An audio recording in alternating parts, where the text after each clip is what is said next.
I want to invite up my very own boss, Mary Teegee-Gray, Chief Administrator Officer, Child and Family Policy, External Relations. So come on up.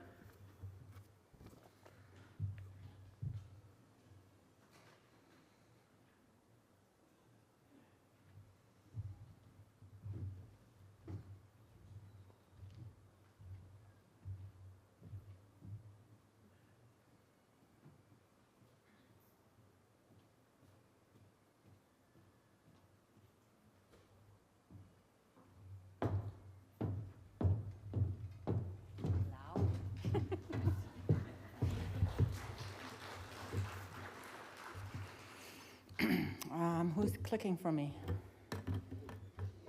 Where's Jody? Yeah.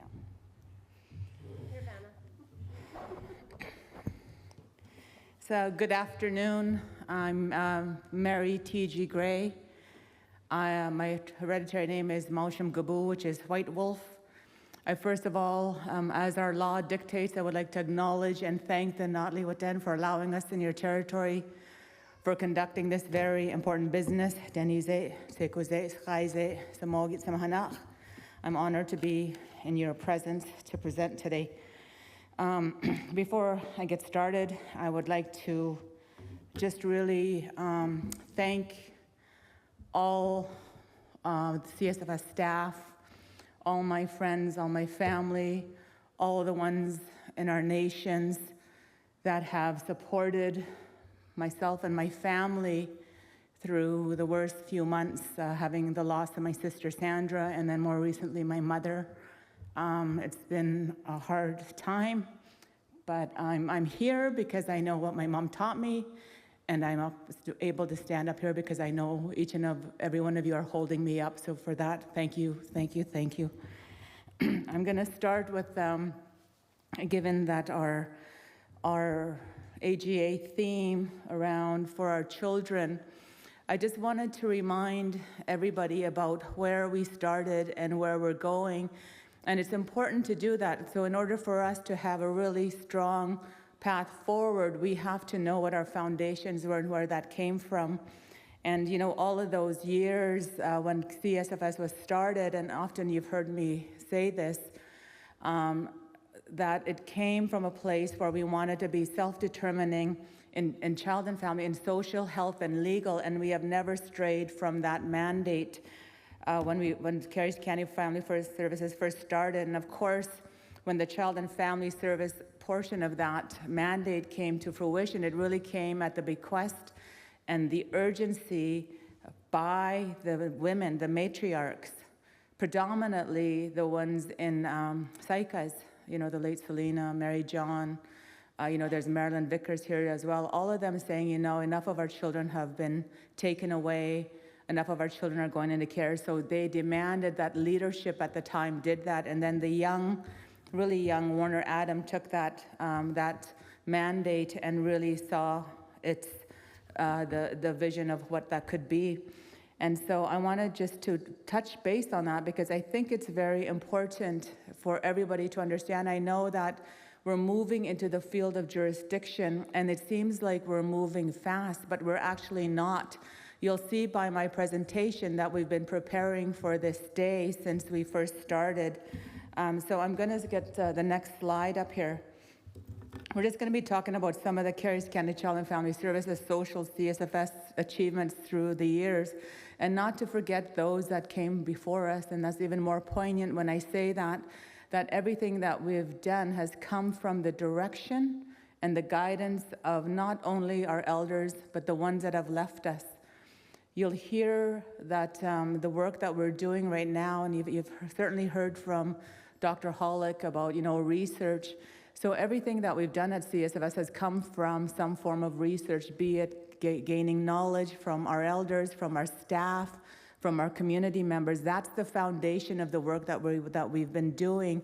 In fact, some of the principles of CSFS that we live by is that any program or service that is going to be developed has to come from those very ones that we are providing that program and service to. So for example, the youth services, that was developed with the youth in partnership with the youth, the elders programming, the suicide stuff Travis talks about, and the advisory, that comes from the ones that we are going to be providing service to, because who knows best but our people? And in fact, that is what jurisdiction is that we are self-determining our own future. We are self-determining what our services need to look like and what we need. So you'll hear about the research, you'll hear about needs assessment, and that's because that's how CSFS was built, based on the needs of our nation members. And we're going to continue to do that, because that is why CSFS is successful, I would say, having the opportunity to travel across the country and going across the world, seeing that CSFS, even though we didn't have a lot of funding all those years, that we were able to manifest what it is today because of you, because of our members, because of those elders. But it's not only our elders, but it's the ones that are no longer with us. You'll see in some of the research, and when you look at the CSFS website, you'll see a lot of those that are long gone. You know, the words of Cecile Ketlow, Johnny Ketlow from here. A lot of the, we have Denise Alec, all of the ones that have left us, that they have left their mark. And so the work that we're doing is sacred.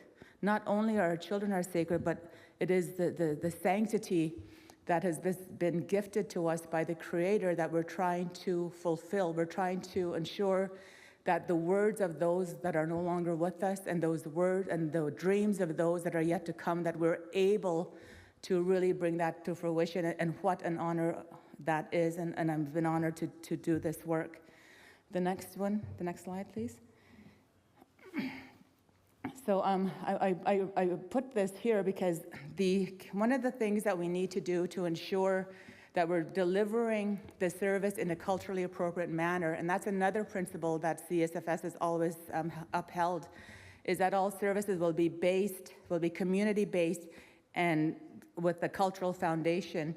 And so in 2006, the managers from both child and family, we didn't have a lot of staff, and health, nurses, everybody came together. And what we did was something great, because we did have the Healing Our Healers at the time, and we developed a life cycle approach.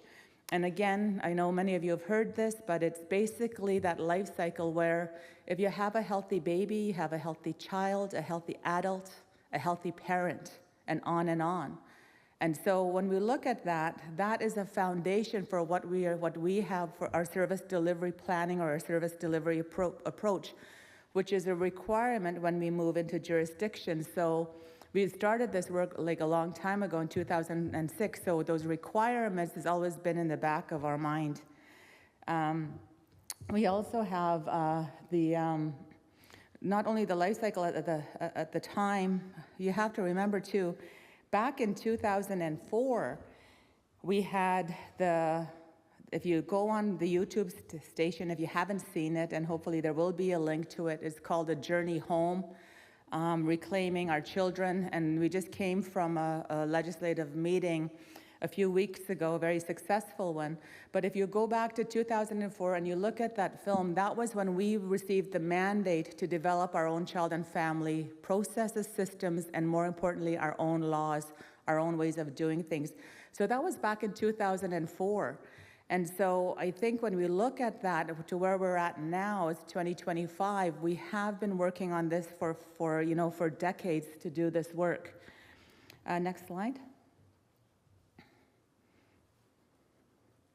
So in 2007, I was selected to represent BC on the First Nations Caring Society. It was also the year that the AFN and the Caring Society took Canada to court to charge Canada with discriminating against First Nations children. Of course, at that time, there was no prevention money on reserve, and I say none because when I first started, there wasn't.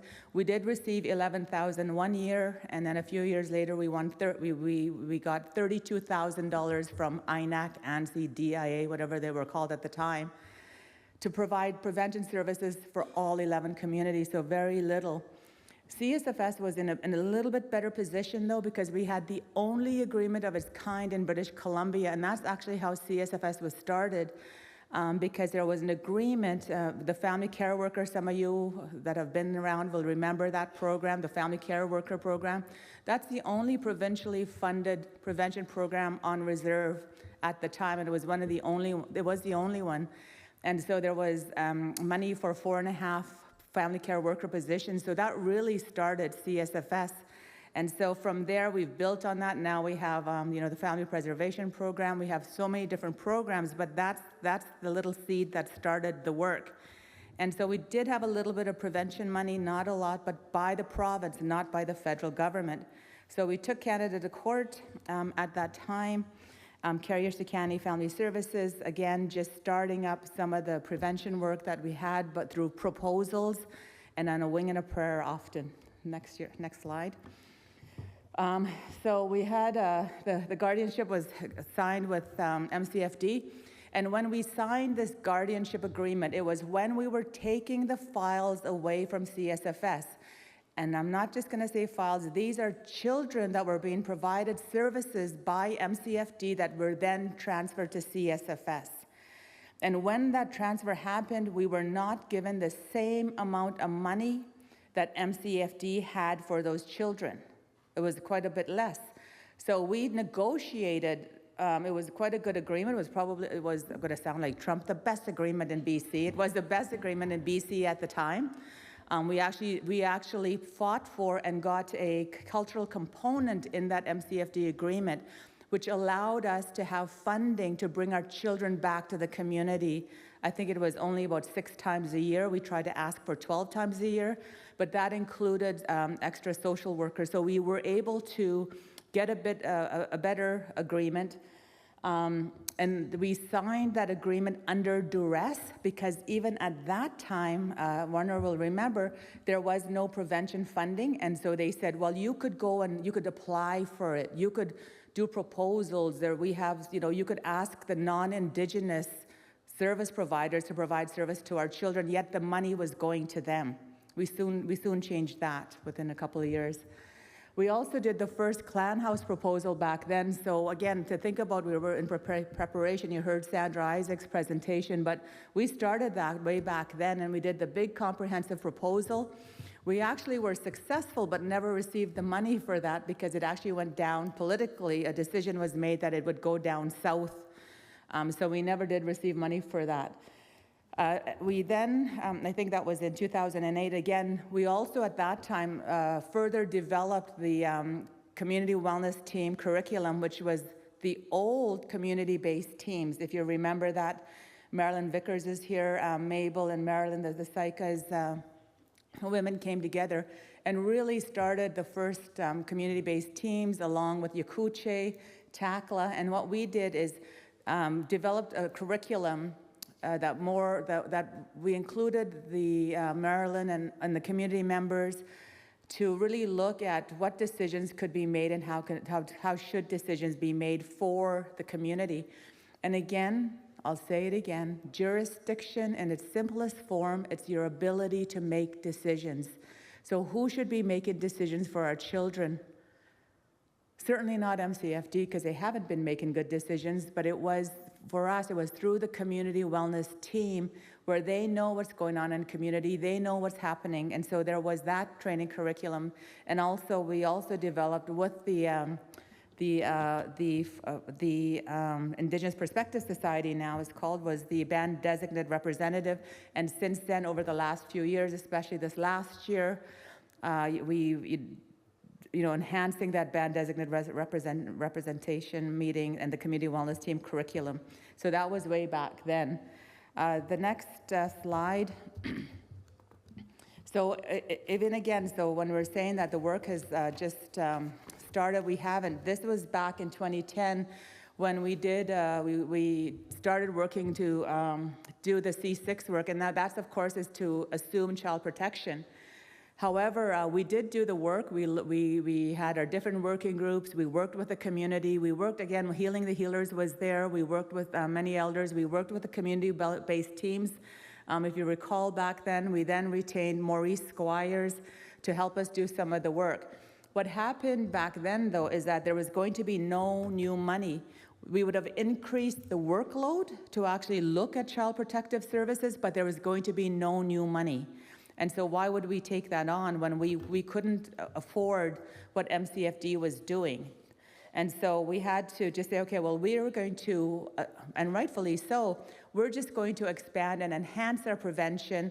We had the community wellness teams, we had the family preservation workers, so that's what we've been doing. So to know that this work way back then started way back then, and then now we're seeing a more diligent effort at doing child protection. The key reason why we could do this is because we have prevention funding. We have money to do the prevention so children don't have to go into care. Next slide. Where are we? Yeah, so these are just more an expansion of some of our services in 2013. And again, these are the early childhood development. I really wanted, commend Mabel with the early childhood development, because even back then we couldn't get enough early childhood development workers. So Mabel started, again, a pilot to have early childhood development training here in the north. And so we started the first cohort, and that's how we were able to expand our early childhood development program. So again, we're always thinking about what we wanted in the future. Next slide.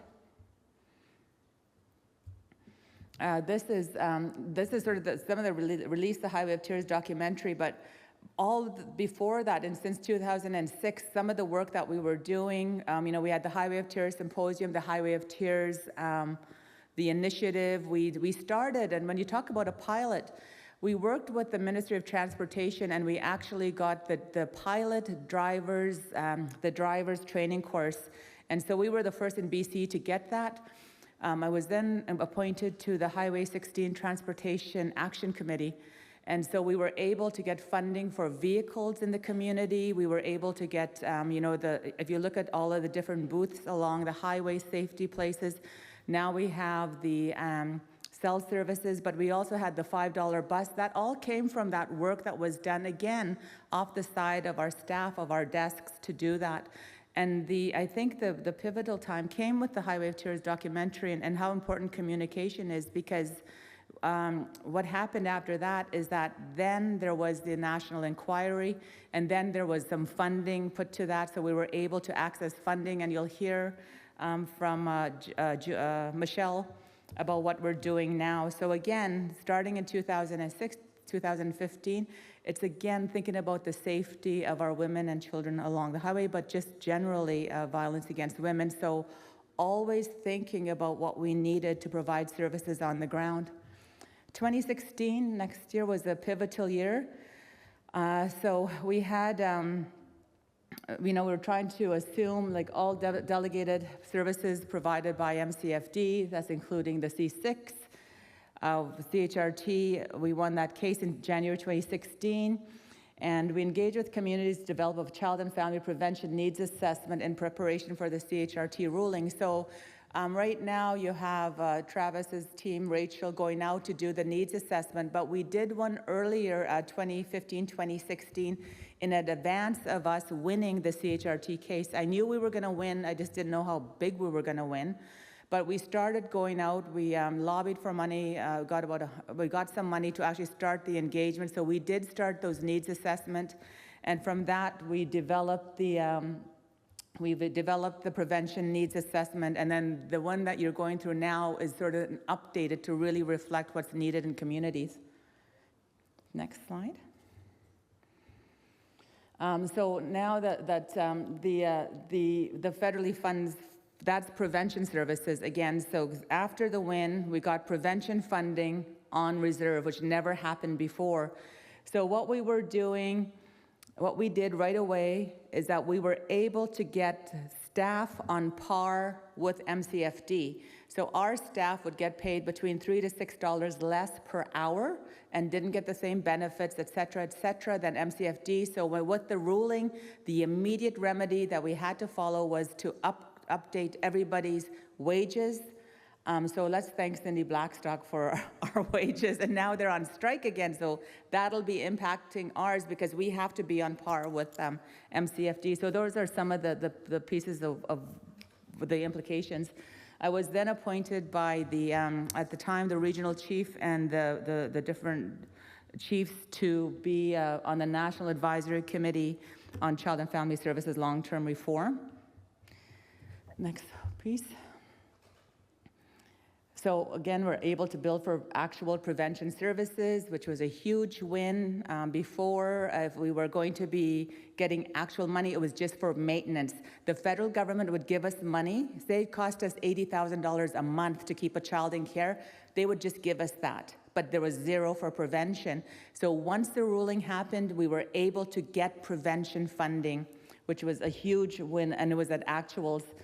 We established a youth center in Vandroof. There's many developed the Caries County jurisdictional framework based on both our contemporary and traditional governance systems and nation-building principles. And that's what's really important, because at this time, there wasn't really anybody that had their own jurisdictional framework. People were talking about developing their own laws all the time, but nobody had a jurisdictional framework, and we developed the jurisdictional framework, and then as our capstone at SFU, we were able to further, Warner and myself, were able to further flush that out based on what we heard from the elders, based on our traditions, based on our traditional governing system. And that's really an important milestone. The next year, so we have the community service delivery plan, and we keep updating that. And again, that is to ensure that the nations themselves are self-determining. So the funding that you receive now, both federally and the services that we provide at CSFS, that we have a comprehensive community service delivery plan for each nation. And again, that's self-determining in what services you need to be specific to your community. Next one. And Gwen is the one that oversees that, Gwen Cardinal. So, and before that was Jason. So Jason, we walked through the weeds to get those community service delivery plan. There was a lot of work that we did, and I just really want to commend and thank Jason for doing that initial work. Remember, this was new to us. We never had prevention, so we had to figure out a process. How do we get communities to access those preventative services? After COVID, we're continuing to work with communities to breathe life into our own laws. We opened up the Skyze Youth Center in 2021. We also have in 2021, just to remind us, that we had the capital needs, that was the CHRT 41. So the capital needs, again, we won that. So the capital needs assessment we did at CSFS in advance of CHRT 41. We also are starting to work with the Institute of Fiscal Studies and Democracy to look at what a funding framework, not a model, a funding framework would look like. And again, this is in preparation for jurisdiction. It's in preparation for the work we're doing, because the reason Canada was found to be discriminating against First Nations children is because that they did not have the prevention on reserve as off reserve. And so what we needed to do is to ensure that the formula which informed Canada how to fund nations and delegated agencies was based on a formula called Directive 20-1. So in order for us not to kind of replicate that, there has to be a funding framework, and the Institute of Fiscal Studies and Democracy worked with us to develop that funding framework. Next one. Okay, again, so we're still working on the Federal Act. What is really important is that when the Federal Act, Bill C-92, was first, when we first contemplated that we again had already started doing the work. I was part of the legislative working group, the National Legislative Working Group on developing the federal enabling legislation. But even before that, what we did is we worked with I worked with the NAC representatives, with Scott Smith, Paul Seaman, and we actually developed the First Nations Caring Act, and that was vetted and reviewed by the Yellowhead Institute, Naomi Metallic, Hadley Friedland, Cindy Blackstock, Kevin Page, and that work already is a foundation of the act that we have now. So again, preparing for this day. So a lot of the work that's been done already, always thinking about what we need. We also looked at growing our own social workers, so we developed the program, along with, well, of course, you would know her, Sue Sterling, soon to be Dr. Sue Sterling Burr. And we worked with NVIT to develop a first of its kind pilot for developing a Bachelor of Social Work program. And a couple of years ago, we graduated 16 with our BSW. So again, in preparation of assuming all the services. The next slide. So when we won the tribunal case, one of the things that we had to do was compensate the victims, that Canada had to compensate the victims. And I know in the youth services, they'll touch more on this, but Canada has had to first make sure that discrimination was ended and never happens again and compensate its victims. So there was quite a few issues that we had with compensation. I'm sure you saw it all over the news, but we finally settled for $24.3 billion. And again, that information is on our site. We're working, the next slide, we're working with, we have a radio ad, we have different media. I just want to thank the communication team as well. But also we have wonderful staff that's going out for community education, and providing direct support for applicants. And we're doing things, I know what we were, with Cheryl and I were working on you know, sort of those life skills pieces, what is it called when they're doing the funding? Anyways, we're doing we're helping youth with options of what they could do with their money. We're really trying to ensure that the funding is going to the right people, but also how are they using those funding. So we're trying to prepare our youth to do that. But it's not only youth, don't forget, we're also having the rollout with the caregivers, and there will be more rollouts of the compensation in the next couple of years, next few years. Okay, next one. So we have Child and Family, we have Cheryl now as Executive Director. It doesn't mean we're not going to be working together. Of course we are. We still have, and I have this new title, but we're still working together on all of this to ensure that things that need to flourish, that we need to grow are happening. One of the things that we have to make sure, again, is in that transitional phase between when no longer provincial law and we're under our own law, that big work is that transitional phase. And that's the work that we're not going to start. We actually have been doing. So the prevention programs, intensive family preservation programs, all of those programming that we're doing is to ensure that children don't fall through the cracks. There has been quite an increase in staffing, and I really must, my hat's off to the HR department, because we've had so much new staff, so much new training, and all the new directors, managers, EDs. It's a lot of work from where we've come. But if you just saw the timeline, how we've been preparing for this all the time ever since we started, and it's exciting times. I'm just going to switch quickly just over to sort of what's happening nationally, and you're going to hear more news coming up. But we've had a few huge wins again. There was the case, I just wanted to reflect on what Travis was talking about, the Jordan's Principle, and I know all of the different issues that we've been having. It's been ongoing. It's not only here at CSFS, but it's across the country with denials, really slow processing of Jordan's Principle, and they really were trying to whittle down what the true meaning and spirit of Jordan's Principle was. But just this summer, in June, the federal court released its decision on Cully versus Canada, and that really was clear that Indigenous Services Canada, they had denied the request for a young boy who was receiving full-time applied behavioral analysis therapy, and they denied that. So what ended up happening is they had to overturn that decision. The court says, well, that's a wrong decision. And so that case set as an important precedent. So basically, the court is telling Canada that they have to ensure that substantive equality, cultural appropriateness, and the best interest of the child guides all decisions under Jordan's Principles.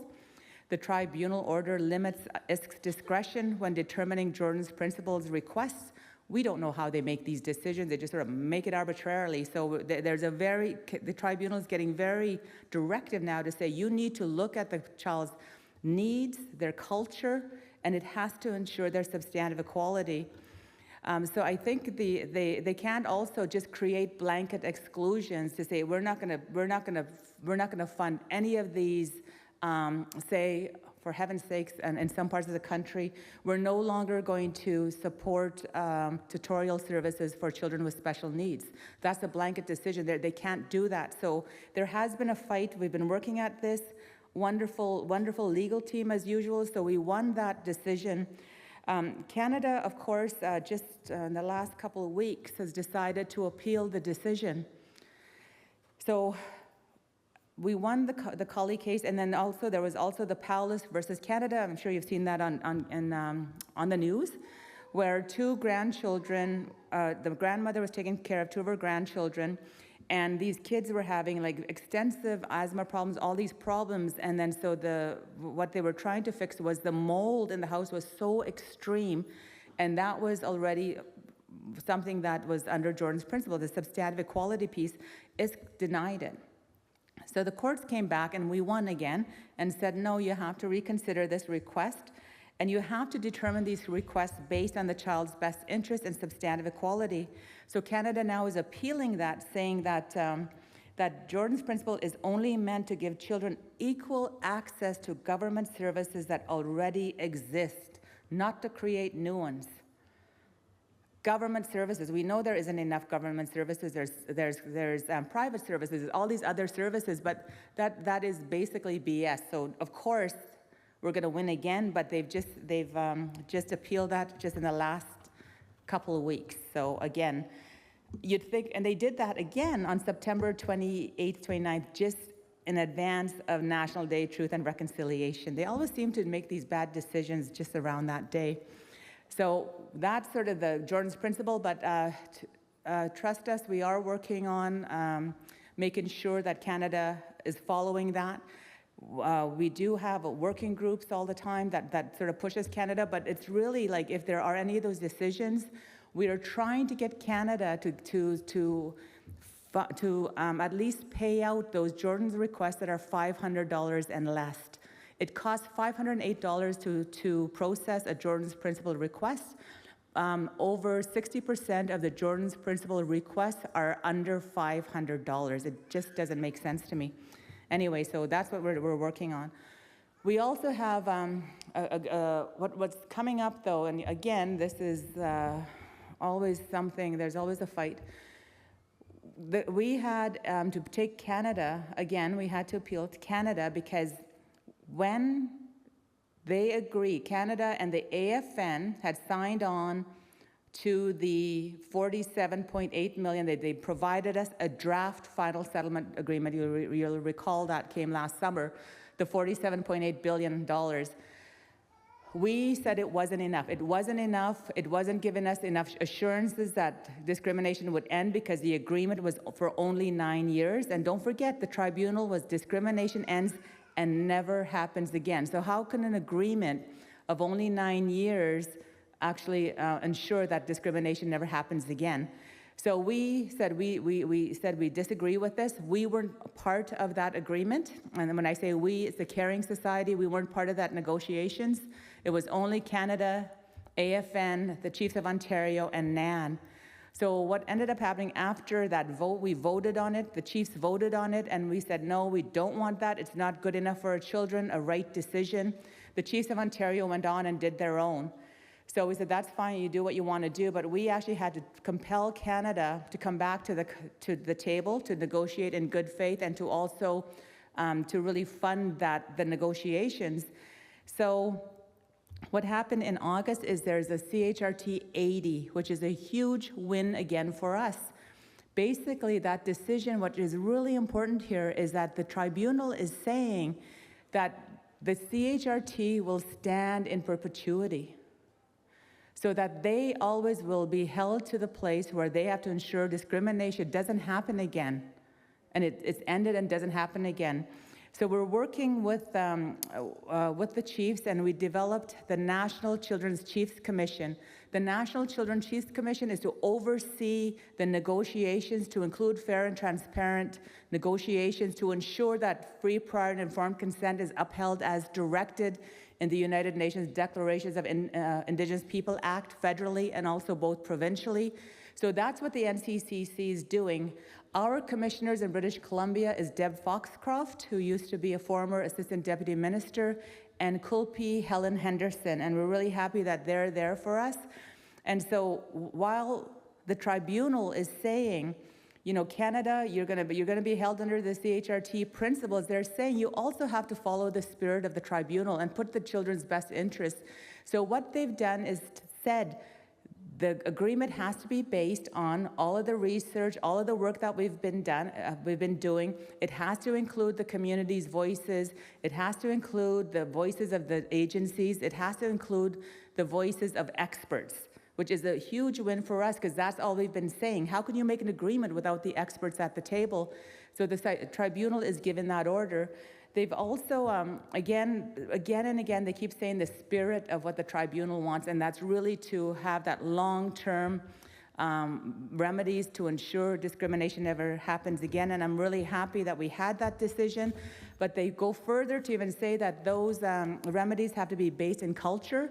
So you'll look at all the work that CSFS has been doing. We're already prepared to do that. Our programming is based on research. Our programming is based on culture. So we are looked at as an exemplar for the rest of the country. Just to have you to be very well aware, even though we didn't have prevention money like the rest of the country for years and years, we are looked at as an exemplar, and that's from all the work that, you know, all the ones that came before us, all our children and families. So we are poised to take on the next era of work, and that's to do what we all know is given to us by our Creator, and that's to take care of our children our way. So thank you very much.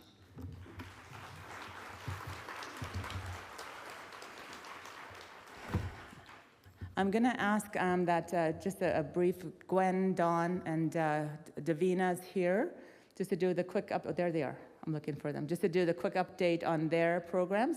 Dawn, I think you're first, and then we'll do questions at the end. You need my clicker? You need your clicker? She's got my clicker. Okay, I'll make this short. And if Mabel's in the room, I won't talk too fast because she gave me a compliment this morning that I had slowed my talking down, but I tend to, when I go up and present, speed it up. So I will try my best.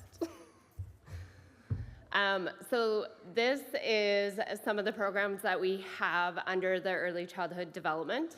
So we have our middle years program, Aboriginal Supported Child Development, Children's Oral Health Initiative, Maternal Child Health, Little Angels Daycare, Nitswa-Deasley, Burns Lake, that's our Aboriginal Head Start Outreach Program, our Hodley Bio Head Start, our Early Years Preschool, our Best Beginnings Outreach Program, and our Canadian Prenatal Nutrition Program. So just a couple of our updates. So for our middle years program, I'm adding some more, sorry. So for our middle years program, I just want to add that we've added more equine sessions, more equine therapy sessions. We've heard back from many of the nations that we didn't have enough spots for kids, so we have opened up a few more. We are still hearing that we need those sessions and that program in Burns Lake. We will look at doing that in the future when we can find some equine therapists in that area. We've also been successful of adding in a mental health clinician part-time, so she's a part of some of our equine sessions with the kids, so that's new this year. And in some of our other programs too, we've definitely added a lot more early childhood educators within all of those programs that you see up there. Our ECE recruitment has been very, very successful. I would say this year I've had, I don't have the number off my top of my head, so I might be wrong about this, but I think I've had 9 staff this year complete their EC certificates, some of them moving on to their diplomas. And we've also been able to retain some more speech pathologists, occupational therapy, and physiotherapy, and expand those services as well. I'm not going to say I purchased a new church. Warner purchased a new church. And we're currently working on that Prince George daycare. So part of that church will be the Child Development Center, the CYSN project, and then on the other piece of the property will be the Prince George daycare. We're kind of in the stages of seeking out extra funds right now. We have the layout, we have the plan and everything, but we need to have some additional dollars to be able to proceed with that plan. So that's kind of where that one's at. And as I mentioned, the Child Development Center, so we're currently in the feasibility stage. We're just wrapping that up, and things are looking good, and super excited about that project. And then we've also been able to partner with Lake Bebby Nation to run an early childhood certificate course in Burns Lake, and we've had 20 people registered for that course. So that means 20 new ECEs coming out to the area. And then we're still looking at renovating our Little Angels daycare space, just because it's just not sufficient for the number of kids that we have in there. We'd like to expand on that a little bit more. And we're still working on securing funds for the birthing center. That's in Prince George. And I want to clarify, the birthing center is not birthing babies. I'm not delivering babies at the birthing center.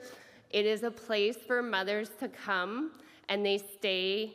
So many of our mothers have to come out of community. They stay in Prince George for some 2 to 3 weeks, some a month, some longer. So this is going to be a place for them to stay, to have their own home, to bring their children, bring their families, and have the wraparound holistic services around them. And then another success that we've had is we've been able to contract with the Sante Center, so the PLE Center, and we are in the midst of doing 20 complex behavioral condition assessments with many different children from all the different nations. So we're in the phase of intakes right now, and then we will be scheduling the actual assessments to happen out in community, which is super, super great. I think that's all mine, right? I'm going to pass it on to Davina.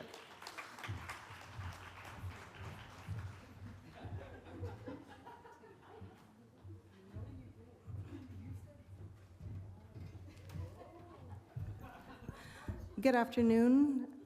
Denizait, Sakuzait, Skyzait. My name is Davina Volk, and I come from Takla Nation. And I am the Director of Youth Services for In Community. My coworker and colleague, Kayla Brownscombe, who is the Director for Youth Services in our urban centers, could not be here today, so I will be speaking on her behalf as well.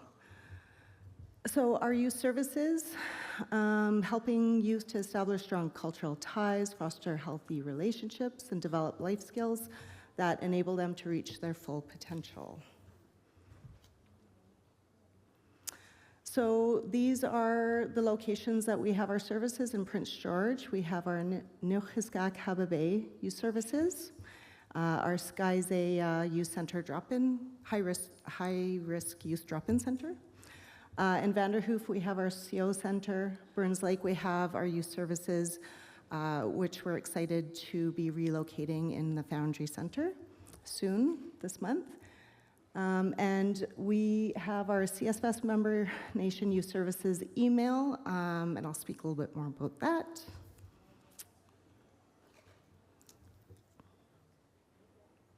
So we provide year-round youth programming and accessible youth drop-in centers. Our programs include Walk Tall, after-school groups, life skill workshops, equine-assisted learning, one-to-one youth support, and cultural, recreational, and educational opportunities.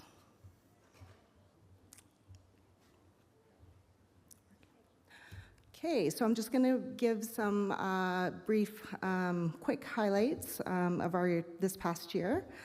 So our Neochiskak Hababe held our 4th annual teaching bathlats, and it was a great turnout. Every year that we do it, we get better at it with the assistance of our elder mentors and our wonderful Barbie Scaling who assists us. And the youth enjoy it every year. They learn something new and they get better at learning and going through the protocols. So every year it gets a better and better turnout. So we're really happy to have that. We're also offering the PEACE program and accepting referrals. So that's a prevention, education, advocacy, counseling, and empowerment. And that's for ages 8 to 18. And our Skyzea drop-in center is offering our virtual oat therapy weekly in collaboration with primary care. Kayla's looking at offering daily services to our members that drop in at the Skyzea Center, and hopefully that'll be coming soon, where we can offer those oat therapies and mental health services on a daily basis rather than weekly, or once a week. So this is a need that's been expressed by the youth and the young adults themselves, so we're happy to look into that and get that up and running. In Vanderhoof RCO Center, we have youth up to 100 youth that are supported at our center. We're open to all youth. We're located so close to the high school that it's easy access for the youth, so we're really happy to have that. They have their drop-in centers. They have their weekly programming. A youth advisory council has just got up and running, which is great. So they're always accepting new members. If there are any youth that want to join that are in the Vanderhoof area, go to the center and express your interest. They'd love to have you. We also had a pilot equine assisted learning program in the spring, and it was very successful. Great turnout that we were able to continue that throughout the summer, so that was really well attended, and the staff saw all the great benefits to the youth that they were supporting, so it was great. They're also looking at implementing a pride group there, so that's really exciting to get that up and running. In Burns Lake, I'm excited to announce that we have a new manager, Brittany Fair. She's come to us from the guardianship team, so along staff member of Kerstikani. She's worked tirelessly since she started. She hit the ground running. She's our manager for Burns Lake and our in-community services, so she's working at building our team out there, doing a lot of posting and hiring and interviewing, so she's growing the team, which is fantastic for the Burns Lake area. And she's also looking at, I know in the past we've talked about expanding our youth services into community, so that's part of her job. We'll be hiring for those positions, for those youth workers to be in each of our communities, so we're really excited to get that up and running. We are co-locating, we'll be moving into the Foundry Center, so youth services will be working out of there. We're super excited. Youth services was a part of the development of Foundry, so we had staff that were on the committee and worked with the Youth Advisory Council, so we worked alongside as we would be co-locating, so it was great there for our supervisor at the time. And Brittany is continuing to work with Katie Nesbitt on the operational and implementation side of the Foundry Center, so really excited working very closely with them, making sure everything's getting purchased and everything that needs to be done for our grand opening. Super exciting. And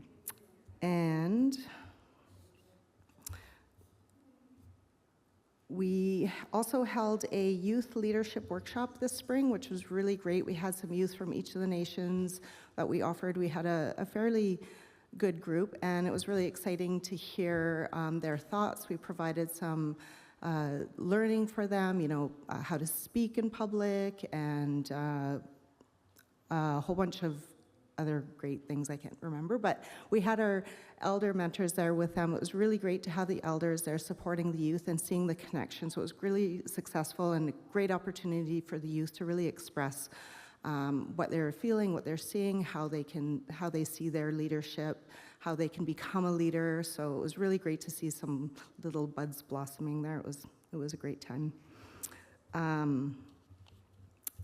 Let's see, what else is on my list here?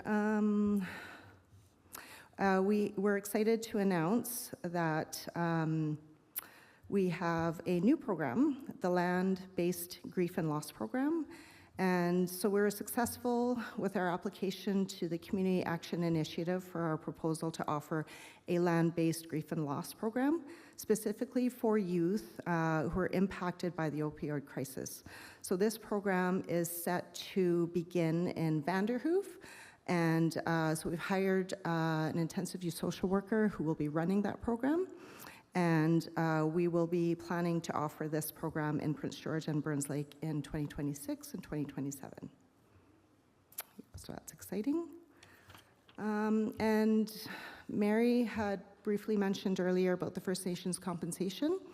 So we've established a committee where there are multiple leads from our different programs within Carriers County that are working together to address the needs and the information getting out to those that might be eligible for this compensation. We have our intensive youth social worker, Veronica Weeb, who is heading as the front line for this work. And so we're offering information sessions in Prince George on the eligibility, how to apply, and the information about it. So we've been hosting information sessions at the Prince George Library. We're also going to be implementing some financial literacy sessions for those that are interested, as Mary said, coming into money, so we need to prepare our young people and youth.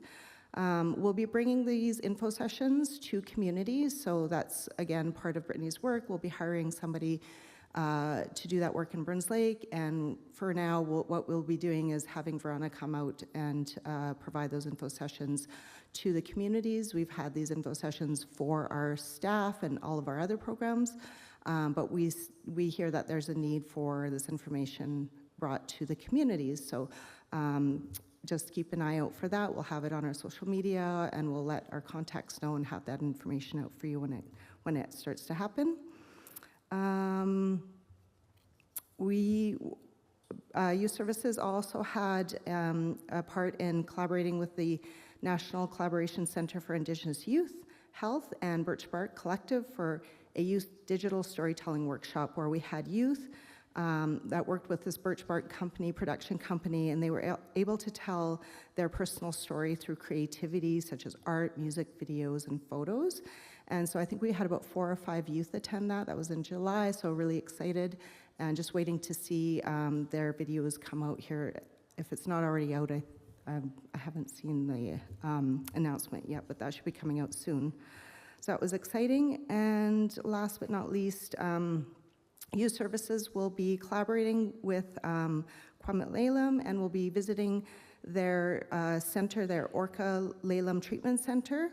And they will be coming up to visit our Skyzay Center. So we're looking at, they've got an established youth treatment center. So Kayla's the one that will be, she started the groundwork, but she'll be working on our very own youth healing treatment center. So we'll be collaborating with them to see their center and, get some great information and advice from them. And then they want to come visit our high-risk drop-in center.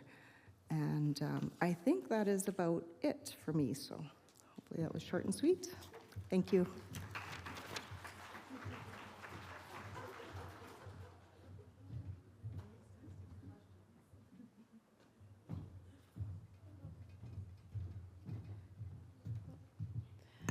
Denizé, Sekuze, Skyze, Hadi, thank you. Good afternoon to everyone.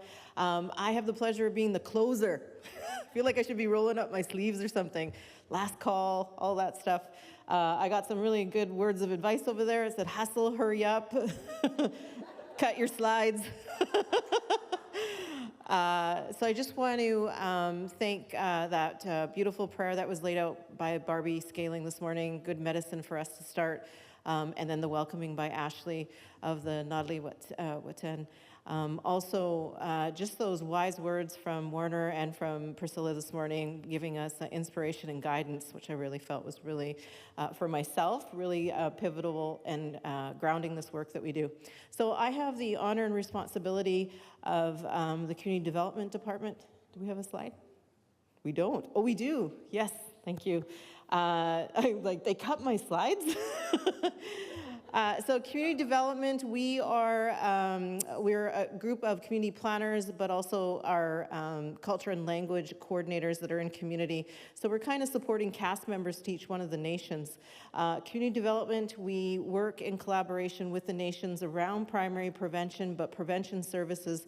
Mary shared with you the work that's been laid out through many of the years in terms of prevention, with the advocacy at a national level, but also what CSFS has built in prevention services. So she spoke of the community service plan, so primarily that's our focus. And right now, we've been supporting nations through wellness, through resilience activities, keeping children in their communities, a lot of community and cultural integration, and looking at those points of collaboration with CSFS and our prevention services. Next slide. So when we're looking at you've heard about community service plans were mentioned in part of the presentation. So when we're looking at community service planning in community, we want to ensure that it's nation-led, that its nation's values are supported in there, looking at ways to collaborate with our prevention services, these are supported by Direct to Nation. Mary spoke about the prevention, the advocacy that's been going on for many years of the prevention services, and most recently, we've seen the increase of Direct to Nation support for prevention services in their communities. So a lot of the activities that are going on in community to support family retention, healing, these are all community-based.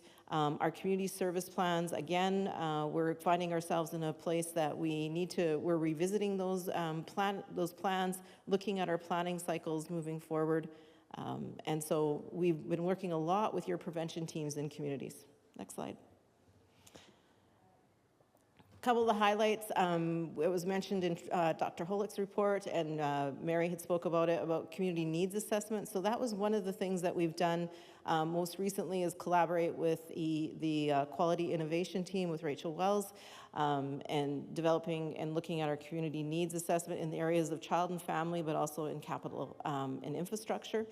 So that's been something that our planners have been working diligently on, in ensuring that not only is it promoted in communities, but we're engaging. So we've hosted a workshop recently where we had a really good turnout, and so the next step is in community, so hope to see you there soon. And the other thing that we did as a supporting cast member is ensuring that we had a wildfire response. So we teamed up with Health to anchor that response with CSFS, so that in the event that we did have a wildfire, we'd be able to support CSFS services to your community in the capacity of where you were evacuated to. All right. Culture and language, we've heard this throughout, that culture and language is our foundation. We often collaborate with we do collaborate with nation staff members, hereditary chiefs, matriarchs, elders, and knowledge holders. And so you've seen some of the activities that we've had. We've been able to get into community with culture camps, fish camps, some of the harvesting, some of the crafting, traditional garment making. Those are some of the things that we've done as well. Within our culture and language, we believe that this is something that we're walking alongside nations as increasing accessibility to any of those cultural programs. And I think that's important as we walk through this, is one of the things that we've had some of our culture staff members having to go off on leave. And so one of the things that's been a bit of a challenge for us is to recruit. So I'm up here also doing a call out for those who are interested to please take a look at our job descriptions, and we're looking in those areas. We're looking for knowledge holders and people who identify themselves as such, so that we can engage and work alongside you in community. All right.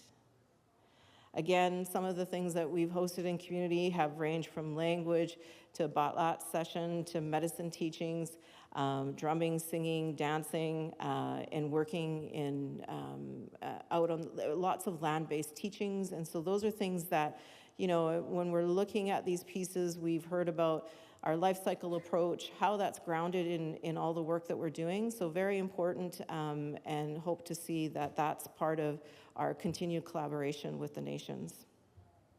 All right. Oh, there we go, short and sweet. We have a booth that's just right at the very front of the door, community development. We've got some really good prizes, but we have community service planners there. So if there's any questions specifically about your community and primary prevention and any of your community service plans, they're right there to answer your questions over today and tomorrow. Great, thank you.